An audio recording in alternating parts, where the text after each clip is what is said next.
Students took to the streets to protest rising insecurity around their premises. The protesters blocked Ole Kasasi Road after one of their own was attacked and seriously injured over the weekend. This report was prepared by Mwaluse Mesha.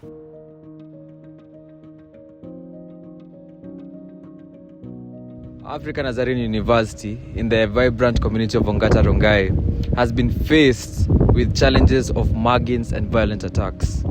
In the recent days, we have had an issue where our first-year student, Lawrence, was attacked and slashed on the head while he was coming to school. This sparked our peaceful student protest.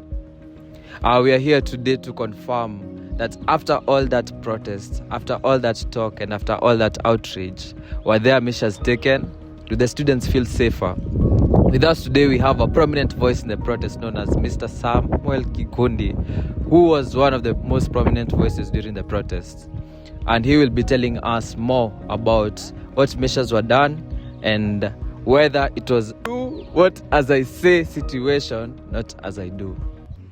How has the issue of insecurity personally affected you and your fellow students at the university? Well, insecurity has been a big issue, mainly around this area. It's not the first time we've had cases of muggings, cases of people being attacked and robbed. And so insecurity has been a very key issue, and it has really affected this community to an extent that people have to go back homes quite early to ensure that they don't encounter these robbers and these thieves, and even limiting social interactions during the night and making students actually live in fear. Yeah. How do you see the future of student activism evolving? I feel it's the way to go. I would suggest that to be a way to go, because unfortunately the community and the leaders around do not value the role that students at African Nazarene play.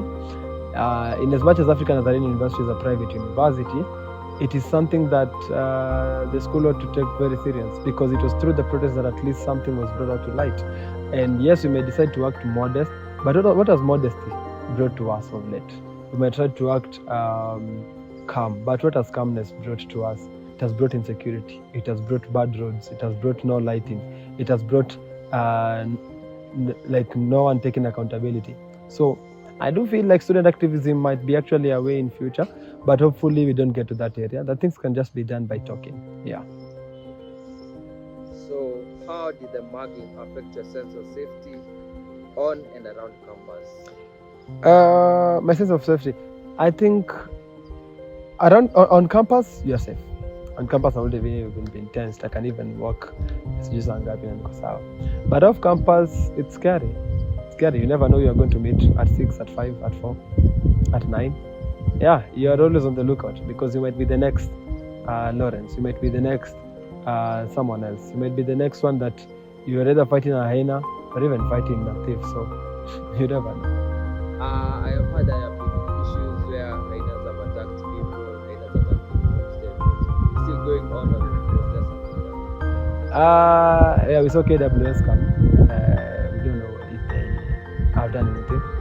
We're ready to hear. We are living in a bush, literally. We can hear tomorrow someone has been attacked by a hyena. We are never really sure about these things. And communication is quite poor around this area. We're not being told, I don't know, it's just chaotic. Yeah.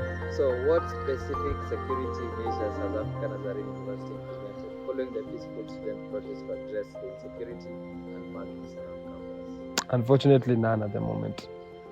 So you could say that this was do as I say, not as I do. Yeah. Okay. So how do you evaluate the effectiveness of the new security measures since the protest, and have students reported feeling safe? I don't think students are feeling safer, because we don't know what has happened. We don't know if there's anything has happened.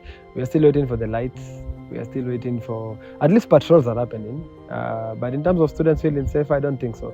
Until maybe one robber is really caught, or we can really see active measures like the lights, that's when we start feeling safer. But at the moment, we're just there. Do you feel that the insecurity is more of individual responsibility or a community responsibility? I feel everyone plays a role. Individually, you protect yourself. But as an individual, in as much as you protect yourself, you still need to have your freedom of movement. You still have to have the freedom of enjoying your life, and just the right to life, the right to property. All these are rights. You still need to enjoy your time. I still need to go out at 9 and feel safe. But unfortunately, it's not the situation. Community also has a role to play in terms of ensuring these things are caught. So yeah.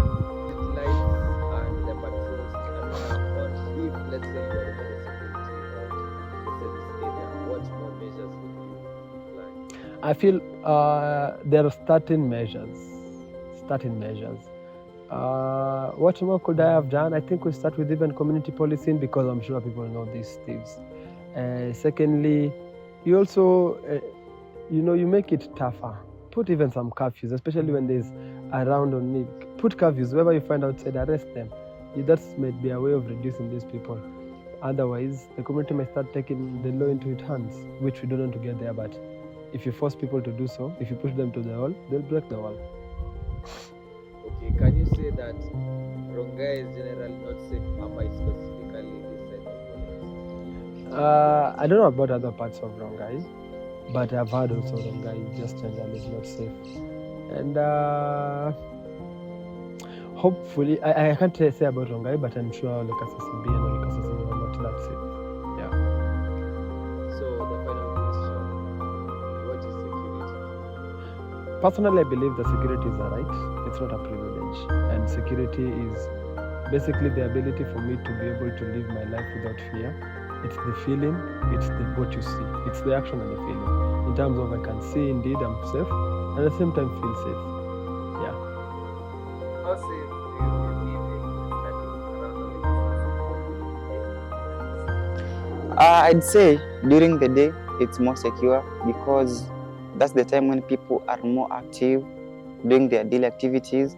But during the night, it's a bit dangerous, because Olekasasi, we live near the Nairobi National Park, and we have wild animals like hyenas, and you never know, you might find a group of hyenas on your way home and they might attack you. We also have stories like muggings in this area. You can be attacked on your way home, when you go home alone, and in extreme cases you might even be hospitalized, and that's not what we want anyone to experience living on Olekasasi. What areas around Olekasasi do you consider to be the most unsafe? So the areas in which I consider unsafe in Olekasasi or around, I'd say there's number one, there's JB Road. So on JB Road, it's just around here, around Olekasasi, whereby I consider it really unsafe, and the reason being is the path, especially let's say at night, when people are walking, it's a very dark place. There are no lights. You can't. It's a very dark place, and this can be a nice spot, especially for thieves, or it can be a huge breeding ground for bad people, whereby they can time, let's say, innocent people who are walking by, or and snatch their phones, electronics, and I really consider that to be really insecure, especially where on a normal setting whereby someone can be coming from work, just walking, minding their business. Maybe they came home late, and while passing through the path, they be mugged, and that can be very devastating. And then another place, the second place, areas around Twala. First of all, I've had a lot of cases of wild animals around Twala.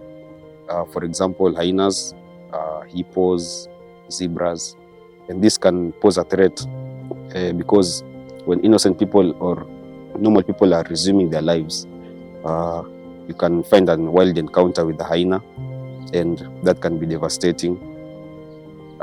If it attacks you, it can leave you with life-threatening injuries, and this can be so bad. So those are my two main areas where I find insecurity to be top.